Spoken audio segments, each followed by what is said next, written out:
The Traffic Light Coalition is holding its first closed cabinet session, with plans to use Germany's G7 presidency to accelerate action on climate change.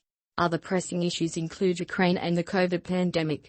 During their first closed cabinet meeting since taking office just over 6 weeks ago, ministers from German Chancellor Olaf Scholz's Traffic Light Coalition already have plenty to talk about. Going into the session on Friday, German Chancellor Olaf Scholz said his cabinet would face pressing challenges such as Ukraine and coronavirus. However, he also said it would address fundamental issues such as climate change. "We have a lot planned for this legislative period for the whole decade," said Scholz. "Every day, our work is also determined by the current challenges, with the struggles of the corona pandemic or also the very, very difficult situation for Ukraine and for the question of security and peace in Europe." Related subjects: Ukraine Vladimir Putin, Germany G7, Russia Dmitry Medvedev, Group of 7, Olaf Scholz, coronavirus advertisement. These are tasks that we will address today, of course, within the scope of the cabinet, but the closed session will also serve to discuss a few in-depth issues, he said, adding that the country would use its G7 presidency to push for more action to tackle climate change, including a climate club. Russia and Ukraine. Germany presidency of the G7 group also make the issue of Russia's massing of troops on the Ukraine border even more acute for Berlin. The cabinet meeting coincides with a meeting between U.S. Secretary of State Antony Blinken and his Russian opposite number, Sergei Lavrov. The coalition parties are wrestling with the question of what leverage they can use to prevent any military escalation by Russia. Foreign Minister Annalena Baerbock's Green Party has said it is prepared to halt the Nord Stream 2 gas pipeline project in the face of Russian aggression.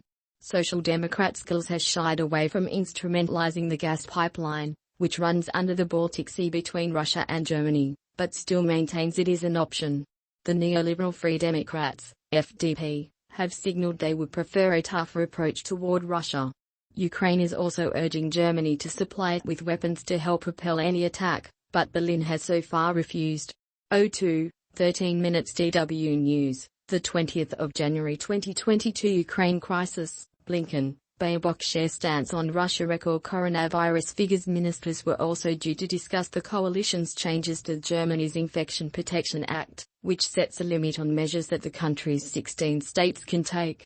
It prevents, for example, a blanket lockdown.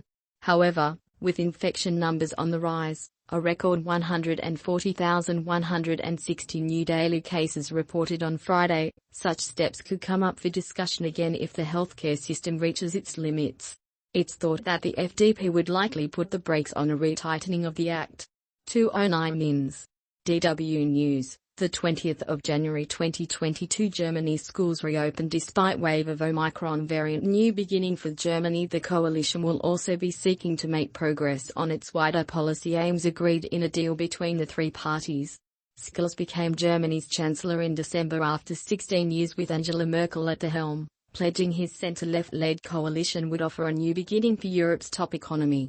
The government's ambitious program includes slashing carbon emissions, overhauling digital infrastructure, modernizing citizenship laws, lifting the minimum wage, and legalizing marijuana. Economic Affairs and Climate Action Minister Robert Habeck is planning a two-stage program to speed up climate protection. There are numerous potential points of friction in the details. For example, the question of how to bring forward the phasing out of coal, and on transport.